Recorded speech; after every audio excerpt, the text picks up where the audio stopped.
उत्तर कोयल नहर चालू नहीं होगा तब तक हम भी शहादत दे करके सरकार से हम अपनी मांग को पूरा करने के लिए हर आंदोलन करने के लिए तैयार हैं और सरकार को विवश कर देंगे और वर्तमान समय पूंजीवादी लोकतांत्रिक व्यवस्था को शिलान्यास करे आते हैं। देखिए तो गजब है मामला।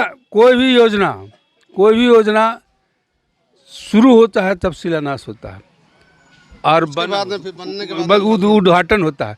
तो वो बहुत पहले 70 से बना हुआ है। भरसक उनका जन्म होली होता है नहीं है इनका प्रधानमंत्री पदाधिकारी यहाँ मगध प्रखंड के सर्वोपरि स्थान पर हम पहुँचे हुए हैं। आखिर हम किसके पास जाएं, इसलिए हम आपसे जवाब पूछना चाहते हैं। आगे क्या कीजिएगा हम आपके पास घेरेंगे। हम लोग बड़ा बड़ा धारदार आंदोलन करने के लिए हमें विवश हो रहे हैं, इसलिए जन जन में हम घूरेंगे और घूर करके एक व्यापक रेलवे लाइन हो, जीटी रोड हो या उससे भी बड़ा आंदोलन करने हम लोग करेंगे। संकल्प था तो बैलेट पेपर से नहीं भागा था, लड़ाई से भागा था, बलिदान देने से भागा था। इसलिए ये तो पूंजीवादी तरीका है जनता को वर्गलाने के लिए। इसलिए हमारा इस लोकतंत्र पर भरोसा नहीं है कि लोकतंत्र नहीं है। अगर लोकतंत्र है तो जनप्रतिनिधि का चुनाव होता है, न्यायालय के चुनाव होता है, नौकरशाह का चुनाव होता है। कैसा लोकतंत्र है? लोकतंत्र उस देश को कहते हैं जहां जनता मालिक होती है और सरकार के पदाधिकारी जनता के बराइल होता है। लेकिन यह बराइल आज मालिक बना हुआ है, जनता नौकर बनी हुई है। यहाँ जनता के हाथों में कुछ नहीं है, सारी पूरी प्रॉपर्टी पूरी संपत्ति पूंजीपतियों के हाथों में दे दी गई है, कारपोरेट के हाथों में दे दी गई है। जितनी भी सरकारें आई, चाहे कांग्रेस की हो चाहे खास करके कांग्रेस भाजपा, यही केंद्र में सरकार रहा है और ये मसला केंद्र का ही है। हालांकि बिहार स्टेट भी चाहता तो इस पर अगर बढ़िया से अमल होता तो ये कोयल नहर आ सकता था, लेकिन 52 सालों में जितनी भी सरकारें आई वो सारे के सारे दोषी हैं। पंचमुखी न्यूज में आप सबों का स्वागत है। आप देख रहे हैं पीएन न्यूज। मैं हूं मिथिलेश कुमार। आज गया जिला के गुरारू प्रखंड के अंतर्गत मथुरापुर बाजार में मैं मौजूद हूं और यहां पर किसान मजदूर मोर्चा मगध बिहार का जो ये संघर्ष एक निकला हुआ है, उत्तर कोयल नहर के अधूरे कार्य को पूरा करो, शिक्षा एवं चिकित्सा की दुरंगी नीति बंद करो, छात्र विरोधी अग्निपथ योजना वापस लो, मगध क्षेत्र को सूखाग्रस्त घोषित करो, किसानों के मुफ्त बिजली दो एवं सभी प्रकार के ऋण माफ़ करो। लगभग आज़ादी के 76 वर्ष होने के बावजूद भी यहाँ जो उत्तर कोयल नहर का जो समस्या बना हुआ है, चाहे भाजपा की सरकार हो या कांग्रेस की सरकार हो या आरजेडी का सरकार हो या जदयू का सरकार हो, जो भी सरकार यहाँ पर बना वो यहाँ के किसानों को बरगलाने के ठगने के काम किया है।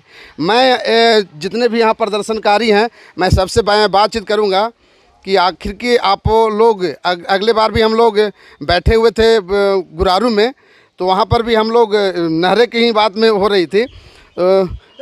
आज की जो बैठक के जो है वो किस बिंदु पर आप लोग बैठे हैं, जो कि 76 साल होने के बावजूद भी नहर का पानी नहीं मिला। हमको लगता है कि नहर के पानी कभी मिलेगा भी नहीं, क्योंकि यहाँ के जो सरकार है, यहाँ का जो विधि व्यवस्था है, जाति पाति पर वोट देना, विकास पर तो वोट देना है ही नहीं। इस पर आप लोग को क्या कहना है?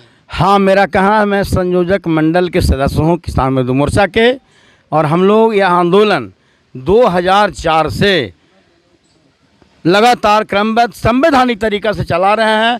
और जिस आंदोलन को हम लोग पंचायत से लेकर के दिल्ली जंतर मंतर तक धरना देने का काम किया, रेलवे लाइन जीटी रोड भी जाम किया, पटना पदयात्रा करके किसानों की एकता, चट्टानी एकता दिखाएं, व्यवस्था को बाध्य किया, लेकिन यह व्यवस्था हम लोग को आज तक ठगने का काम किया और ये उत्तरी कोयल नहर में आज तक पानी नहीं मिल पाया। इसके लिए हम लोग आगे भी संघर्ष करेंगे, चाहे इसके लिए जितना भयावह आंदोलन शुरू करना पड़े, उससे हम लोग पीछे नहीं हटेंगे। कहाँ तक सफल रहे?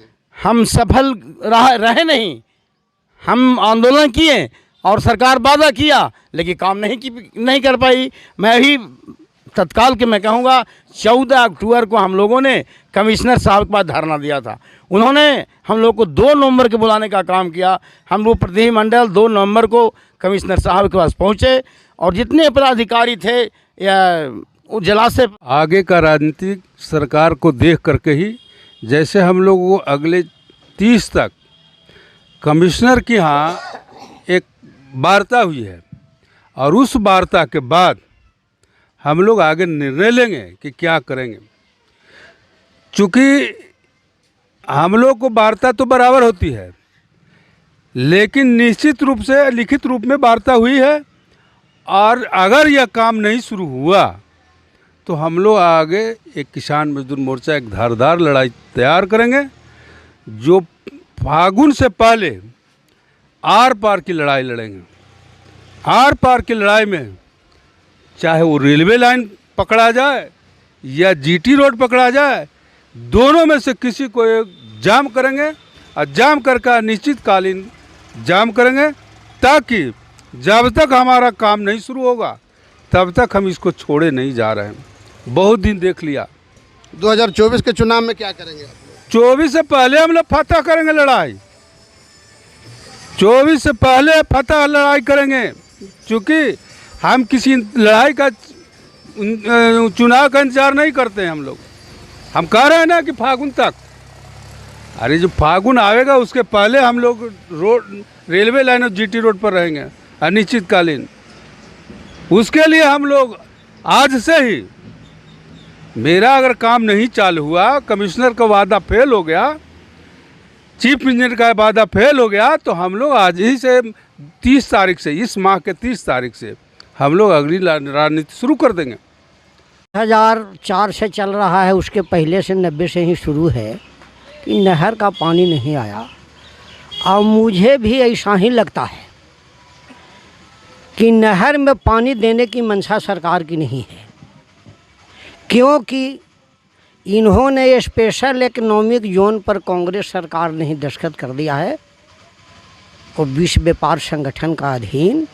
ये किसानों के खेती घाटे की सौदा हो, ताकि ये स्वेच्छा से ही ज़मीन कॉरपोरेट को दे दें। ये इनकी साजिश है, लेकिन इस साजिश को हम समझ रहे हैं।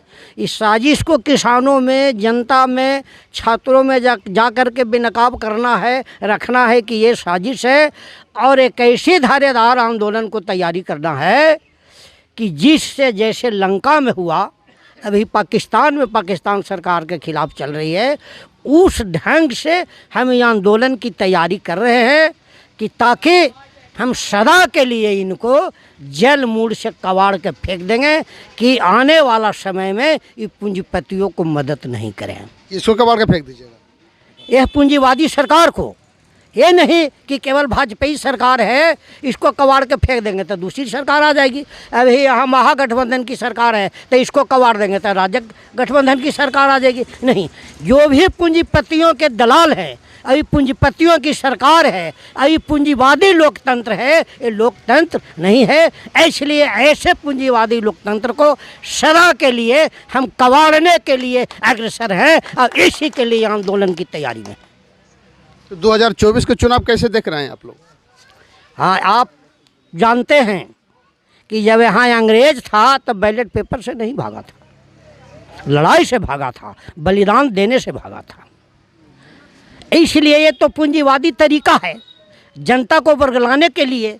इसलिए हमारा इस लोकतंत्र पर भरोसा नहीं है कि लोकतंत्र नहीं है। अगर लोकतंत्र है तो जनप्रतिनिधि का चुनाव होता है, न्यायालय के चुनाव होता है, नौकरशाह का चुनाव होता है। कैसा लोकतंत्र है? पूंजीपति हमारा उपजाया हुआ माल का दाम लगाता है और अपने उद्योग में जो उपजता है उसका भी वो स्वयं मुहर लगाता है। तो कैसा सरकार और कैसी लोकतंत्र? इसलिए लोकतंत्र नाम की चीज़ नहीं है। शिक्षा के दुरंगी नीति है तो चिकित्सा के दुरंगी नीति है, बाहर लोकतांत्रिक सरकार। इसलिए हम समझ चुके हैं कि लोकतांत्रिक सरकार नहीं है। ऐसे लोकतांत्रिक व्यवस्था में जब तक आमूल चूल परिवर्तन नहीं होगा तो यहाँ जनता को, किसानों को, छात्रों नहीं होगा तो यहाँ जनता को, किसानों को, छात्रों को मुक्ति मिलने वाला नहीं है। इसलिए मेरा यहाँ तक लड़ाई है। यह तो मेरा पानी लाने का एक माध्यम है कि पानी किसानों को मिले। और किसानों को हम समझा रहे हैं, सारे लोगों को समझा रहे हैं, चाहे मीडिया के लोग हैं वो हमारे बीच के हैं, यहाँ सिपाही हमारे बीच के हैं, सारे लोग तो किसान और मजदूर का बेटा ही सारे जगह पर काम करते हैं। पूंजीपति तो निपंगु है, वो अमरलता है, न उसका जड़ है न पता है। वह जिस पेड़ पर छाता है उसी को रह चूस के जिंदा रहता है, जब रह वो सूख जाता है तो मर जाता है अपने भी। लेकिन यह वो निर्जीव था, लेकिन ये जीव है, सजीव है, इसके अंदर दिमाग भी है। जो हमारे बीच का दिमाग रखने वाले लोग हैं उसको भी पैसा पर खरीद लिया है। इसलिए वो चाहता है कि यहाँ का किसान मजदूर न मरे और न मोटाए। सर, यहाँ के सांसद महोदय को क्या कहिएगा, जरा सा जनता को बताइए तो। यहाँ के सांसद कुटकू डैम को शिलान्यास किए, अब सोच लीजिए जब बनल है होकर शिलान्यास कर रहे हैं, ये क्या है? जनता को धोखा देने के सिवाय और क्या है? और इनके हम इस बार भी 4 मई को जो बात हुआ इस पर भी हमको विश्वास नहीं है। यदि इस महीना के अंत तक वो कार्य को नहीं शुरू करते हैं तो आगे की हमारी जो लड़ाई होगी निर्णायक लड़ाई होगी, और इसका जवाबदेही, इसका जिम्मेवार सरकार होगी। नीतीश कुमार भी गुरारू हाई स्कूल में बोला था कि वो त्रिकोण नहर को चालू कर देंगे, अभी तक नहीं किया। कह तो दिए कि अभी तक जितने भी पदाधिकारी हैं, जितने भी सरकार के बड़ा मतलब पदाधिकारी हैं, वो सारे लोग हमेशा वादा करते हैं। अभी 2024 में आ रहा है चुनाव, खूब वादा करेंगे लंबा लंबा, और इस चुनाव के लिए जनता को क्या करेंगे? बरगला लेंगे। अब कह करके कि हम आपका नहर में पानी, अभी बता रहे थे हमारे साथ ईश्वरानंद जी कि फर्जी कागज पर पानी आ गया नहर में, अभी जमीन पर आया नहीं है। और ये इनके 24 का चुनाव का भी षड्यंत्र जारी है, और इनका दलाल हमारे ही बीच घूम रहा है, उन्हीं के हमारे ही बीच में उनका दलाल काम कर रहा है, और दलाल काम करके जनता को बरगला रहा है। लेकिन इस बार के चुनाव में जनता सरकार के रणनीति को समझ ली है, उनके वोट को भी बहिष्कार करेगी। हम उसके पक्ष में वोट भी नहीं देने जा रहे हैं। और वर्तमान समय में जो भारत के संविधान के तहत जो चुनाव होता है, जो लोकतंत्र भारत के नाम दिया जाता है कि भारत एक लोकतांत्रिक देश है, क्या भारत लोकतांत्रिक देश है? लोकतंत्र उस देश को कहते हैं जहां जनता मालिक होती है और सरकार के पदाधिकारी जनता के बराइल होता है। लेकिन यह बराइल आज मालिक बना हुआ है, जनता नौकर बनी हुई है। यहाँ जनता के हाथों में कुछ नहीं है, सारी पूरी प्रॉपर्टी, पूरी संपत्ति पूंजीपतियों के हाथों में दे दी गई है, कॉरपोरेट के हाथों में दे दी गई है। उसका उदाहरण है, अभी कुछ दिन पहले पिछले साल करीब 14 महीना तक दिल्ली में आंदोलन चला, 700 से अधिक किसान शहादत दिए। किसान के विरोध 3 कृषि काले कानून सरकार लाया था, लेकिन किसान ने अपने हक को शहादत देकर के वापस ले लिया। उसी प्रकार से किसान मजदूर मोर्चा संकल्प लेती है, जब तक यह उत्तर कोयल नहर चालू नहीं होगा तब तक हम भी शहादत देकर के सरकार से हम अपनी मांग को पूरा करने के लिए हर आंदोलन करने के लिए तैयार हैं, और सरकार को विवश कर देंगे और वर्तमान समय पूंजीवादी लोकतांत्रिक व्यवस्था को उखाड़ फेंकेंगे। इस बार 2024 के चुनाव कैसा रहेगा? इस बार का 2024 के चुनाव में बताए तो वर्तमान संविधान जो भारत में है, इसके अंतर्गत चाहे जो भी सरकार आ जाए, किसी भी पार्टी का आ जाए, वो जनता के हित में काम नहीं करेगी। तो हम चुनाव में वोट चाहे भाजपा को दें या कांग्रेस को दें, किसान के हित में काम होने वाला नहीं है। इसीलिए चुनाव होते रहे। हम लोग सब मिलके गांव-गांव में प्रचार करेंगे कि जो भी प्रतिनिधि आते हैं वोट के लिए, उनको एक ही क्वेश्चन करना है, एक ही सवाल करना है कि उत्तर कोयल नहर नहीं तो आपको मेरे पास आने का कोई अधिकार नहीं है। क्योंकि ये 52 साल का योजना है।